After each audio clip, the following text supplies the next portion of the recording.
time I did a little update on how the indoor garden's going so far. The dwarf Belotti beans out of a tray of 6, 4 came up, so not exactly the best germination rate, but the 4 that come up are looking healthy. The dinosaur kale, I definitely overseeded them. There's probably about 7, 8 on each little section. With the chilies, I had sort of good germination considering I was under a heat pad. Not all of them came up. The row of sweet peppers, I managed to get 3 come up.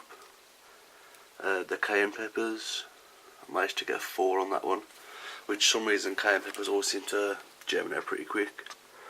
And the super hot F1, I managed to get only 2 of those come up.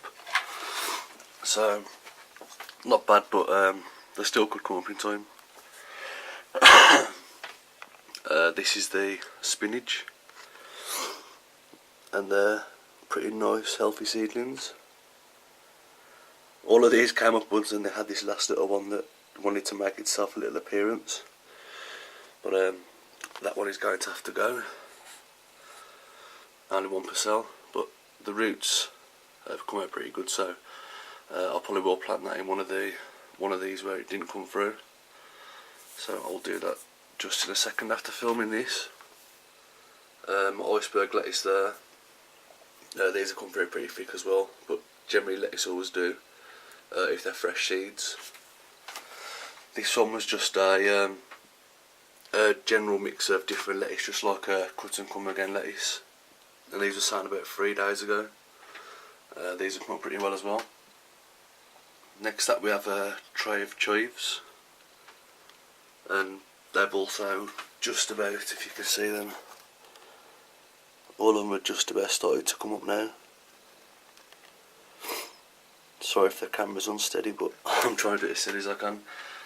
And these are the red robin tomatoes, the ones that only grow to about a foot, and these will flower exclusively under these lights. And then another dwarf one will be in there. In the tray, this is my heated propagator tray.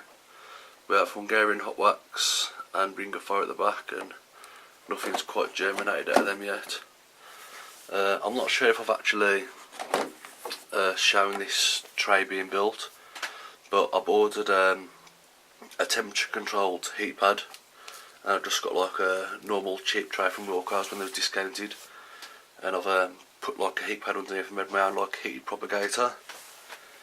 And it is pretty good. Everything that I start in there generally germinates pretty quick.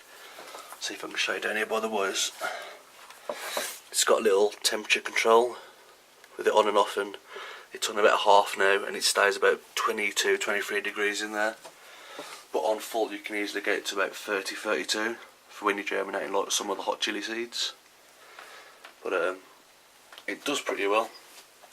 I'm planning on making up one of those anyway, so when I build on those I'll do a little video and show you how I put it together.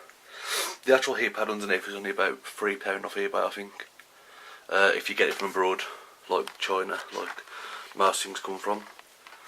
I'm not sure if I have showed the lights before, but if you look, there's this one is the 58 watt, 5 foot, and that one is like a daylight tube. Then the one at the back is a warm white tube, which is what you get in your normal house. But when you mix these together, you get like a bit of all spectrums. You get the blues and the little bits of yellows, which you like in vegetative. But when they start growing flowers, the 2700K, which is the warm white bulb at the back, adds a few more reds to the spectrum. So you've got your blues and your reds mixed in 2 bulbs.